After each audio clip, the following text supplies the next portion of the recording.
semuanya, perkenalkan nama saya Syahrazad Maharani. Saya merupakan mahasiswi Pendidikan Bahasa dan Sastra Indonesia semester 4. Saya menempuh pendidikan di Universitas Singapura Bangsa Karawang.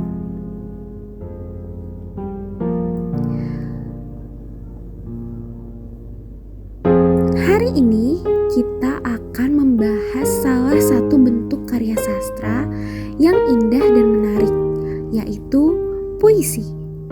Siapa di antara kalian yang suka membaca atau bahkan menulis puisi? Puisi adalah medium yang luar biasa untuk mengekspresikan perasaan dan pikiran kita. Mari kita eksplor lebih jauh tentang apa itu puisi, ciri-cirinya, jenis-jenisnya, serta unsur-unsur yang membentuknya. Baik, puisi adalah karangan teks yang mengungkapkan pikiran dan perasaan penyairnya dengan mengutamakan keindahan kata-kata. Jadi, dalam puisi, kita dapat menyampaikan rasa kerinduan, kegelisahan, atau pengagungan yang kamu ungkapkan dalam bahasa yang indah. Oh iya, ada beberapa istilah dalam puisi yang perlu kalian tahu nih. Di antaranya sebagai berikut. Istilah yang berkaitan dengan puisi yaitu penyair, yaitu orang yang menulis puisi, larik, yaitu baris dalam puisi, bait, yaitu kumpulan larik. Dan yang terakhir yaitu licentia poetica, yaitu kebahasaan yang diberikan sastrawan, khususnya penyair untuk memanipulasi penggunaan bahasa. Tujuannya untuk memberikan efek tertentu dalam karyanya. Nah, untuk membedakan puisi dengan jenis-jenis karya sastra lainnya, kalian bisa memperhatikan dari ciri-ciri puisi berikut. Yang pertama, puisi terdiri dari beberapa bait. Umumnya, setiap bait terdiri dari 4 baris atau larik. Kedua, puisi akan menggunakan diksi atau kata-kata yang bersifat kiasan untuk memperindah bunyi. Ketiga, pada puisi tertentu, diksi pada puisi kerap memperhatikan rima. Rima adalah pengulangan bunyi, baik dalam baris atau larik, atau akhir sajak. Rima bisa berbunyi A atau AB. Yang keempat, puisi biasanya menggunakan majas atau peribahasa. Puisi memiliki berbagai tujuan yang dapat bervariasi tergantung pada niat penulis dan konteksnya. Berikut beberapa tujuan umum dari puisi. Yang pertama, sebagai ekspresi emosi dan pengalaman pribadi. Puisi sering digunakan sebagai medium untuk mengekspresikan perasaan, emosi, dan pengalaman pribadi penulis. Melalui kata-kata yang dipilih dengan hati-hati, penulis puisi dapat menyampaikan nuansa dan makna yang mendalam. Hayo, siapa di sini kalau lagi galau sukanya nulis puisi? Kedua, pemikiran filosofis dan refleksi. Beberapa puisi bertujuan untuk menyelidiki pertanyaan filosofis atau mengeksplorasi pemikiran mendalam.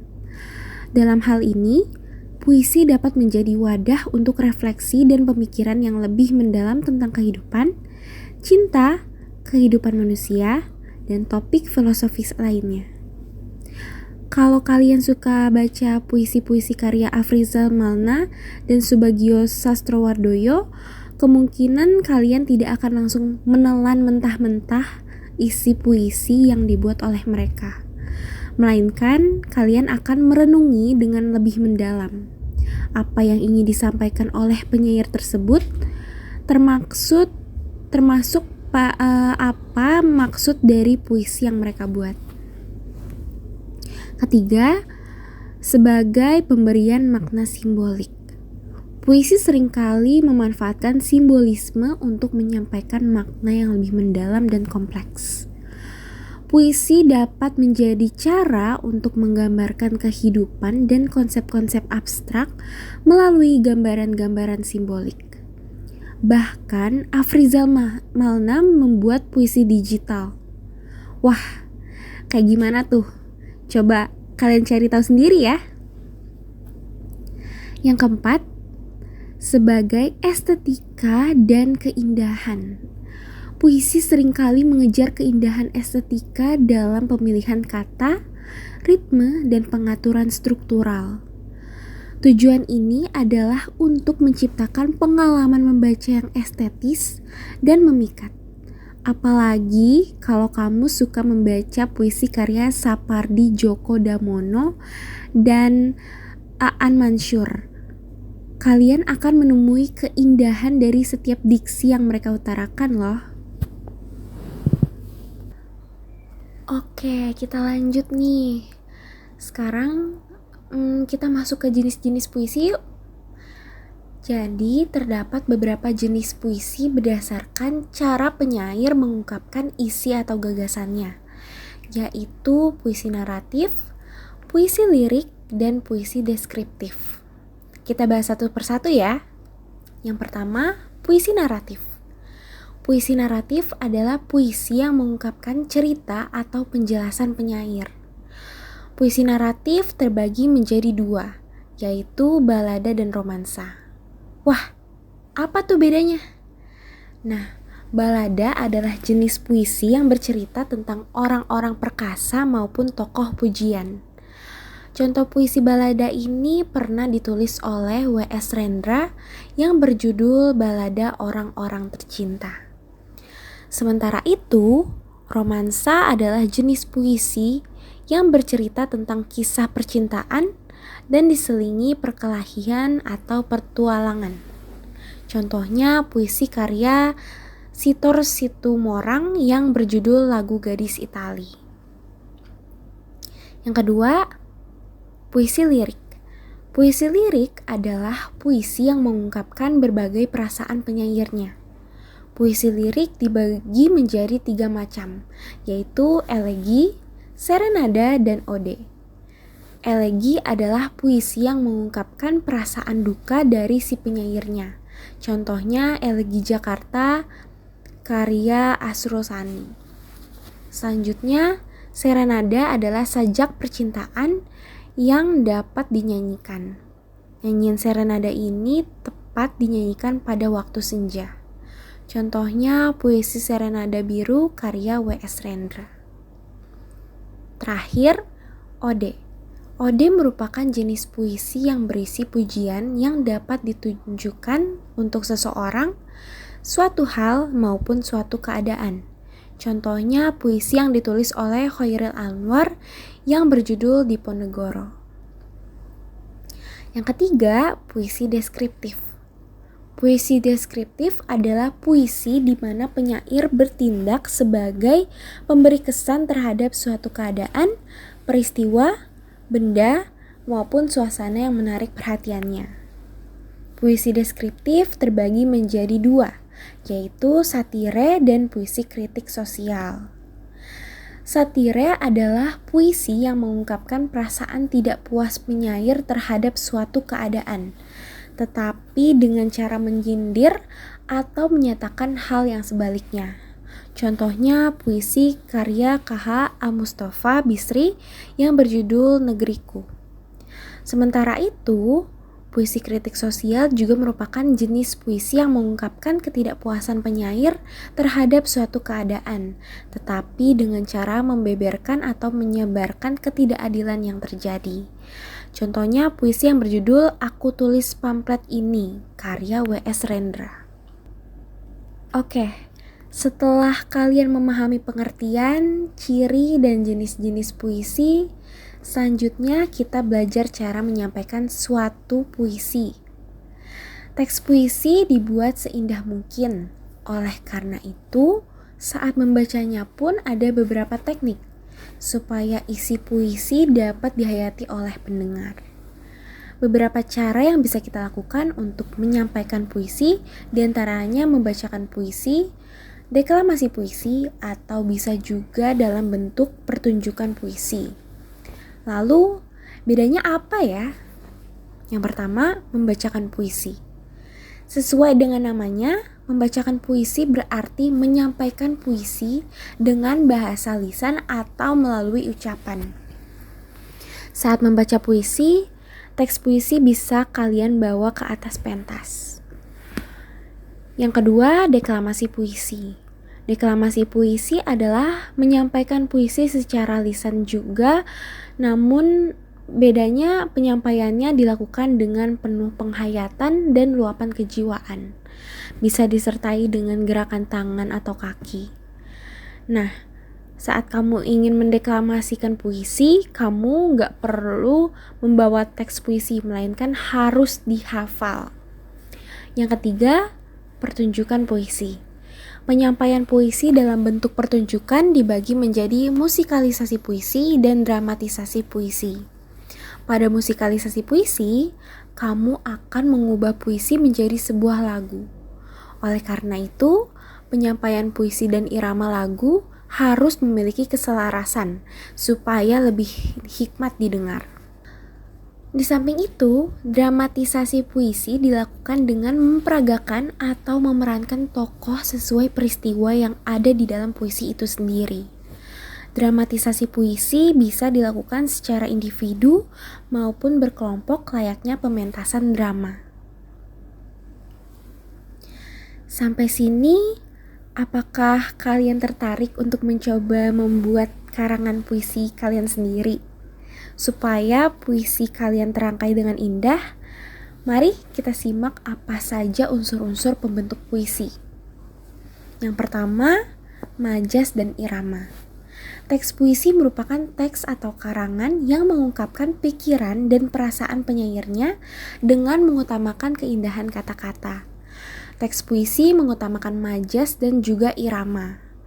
Majas atau figurative language adalah bahasa kias yang dipergunakan untuk menciptakan kesan tertentu bagi penyimak atau pembacanya. Untuk menimbulkan kesan-kesan tertentu, bahasa yang dipergunakan berupa perbandingan, pertentangan, perulangan, dan perumpamaan. Majas yang biasanya digunakan adalah majas personifikasi, majas paralelisme, majas metafora, majas hiperbola, dan majas perumpamaan. Irama atau musikalitas adalah alunan bunyi yang teratur dan berulang-ulang. Irama berfungsi untuk memberi jiwa pada kata-kata dalam sebuah puisi yang pada akhirnya dapat membangkitkan emosi tertentu seperti sedih, kecewa, marah, rindu, dan bahagia. Yang kedua, penggunaan kata-kata konotasi. Kata konotasi adalah kata yang bermakna tidak sebenarnya. Kata itu telah mengalami penambahan-penambahan, baik itu berdasarkan pengalaman, kesan, maupun imajinasi dan perasaan penyair. Puisi memang banyak menggunakan kata-kata bermakna konotatif. Hal itu merupakan kiasan atau merupakan suatu perbandingan. Yang ketiga, kata-kata berlambang. Puisi juga mengandung kata-kata yang memiliki lambang. Lambang atau simbol adalah sesuatu seperti gambar, tanda, ataupun kata yang menyatakan maksud tertentu. Misalnya rantai dan padi kapas dalam gambar Garuda Pancasila. Tunas kelapa sebagai lambang pramuka. Nah, lambang-lambang itu menyatakan arti tertentu yang bisa dipahami umum. Untuk kata-kata dalam puisi seperti kata putih yang melambangkan kesucian atau kebersihan, bunga yang melambangkan kecantikan, api yang melambangkan kemarahan, dan baja yang melambangkan kekuatan atau ketangguhan. Yang keempat, pengimajinasian dalam puisi. Pengimajinasian adalah kata atau susunan kata yang dapat menimbulkan khayalan atau imajinasi. Dengan daya imajinasi tersebut, Pembaca seolah-olah merasa, mendengar, atau melihat sesuatu yang diungkapkan penyair. Kata yang digunakan penyair membuat pembaca seolah-olah mendengar suara atau imajinasi auditif, melihat benda-benda atau imajinasi visual, atau meraba dan menyentuh benda-benda atau imajinasi taktil. Selanjutnya terdapat 4 struktur puisi, yaitu tema, nada, dan suasana perasaan serta amanat. Berikut penjelasan lengkapnya. Yang pertama yaitu tema. Tema adalah gagasan pokok yang ingin diungkapkan oleh penyair. Tema biasanya tersirat dalam keseluruhan isi puisi. Tema yang diungkapkan merupakan penggambaran suasana batin atau juga berupa respons penyair terhadap kenyataan sosial budaya. Yang kedua, nada dan suasana. Nada mengungkapkan sikap penyair terhadap pembaca, sedangkan suasana adalah keadaan jiwa pembaca setelah membaca puisi akibat psikologis yang ditimbulkan puisi terhadap pembaca. Nada dan suasana puisi saling berkaitan karena nada puisi menimbulkan suasana terhadap pembacanya. Yang ketiga, perasaan dalam puisi. Puisi mengungkapkan perasaan dari penyair. Jika penyair hendak mengungkapkan keindahan alam, maka sebagai sarana ekspresi ia akan menggunakan imaji-imaji. Majas serta diksi yang mewakili makna tentang kehidupan alam. Yang keempat, yaitu amanat. Amanat merupakan suatu pesan yang ingin disampaikan penyair dalam puisinya. Pesan tersebut dihadirkan dalam ungkapan yang tersembunyi. Amanat akan selaras jika tema dari puisi tersebut. Nah, sekarang aku mau bacain contoh puisi dari Sapardi Djoko Damono yang berjudul Hatiku Selembar Daun. Hatiku selembar daun, melayang jatuh di rumput. Nanti dulu, biarkan aku sejenak terbaring di sini. Ada yang masih ingin kupandang, yang selama ini senantiasa luput. Sesaat adalah abadi, sebelum kau sapu tamanmu setiap pagi. Nah, itu dia materi yang bisa aku sampaikan hari ini. Sekian pembahasan kita kali ini mengenai teks puisi, mulai dari pengertian, ciri-ciri, jenis, cara penyampaian, unsur pembentuk, struktur, hingga contohnya. Semoga podcast ini bisa membantu kalian memahami materi puisi ya. Jangan ragu untuk bereksperimen dengan kata-kata dan berbagi puisi kalian dengan dunia. Selamat berpuisi. Dah.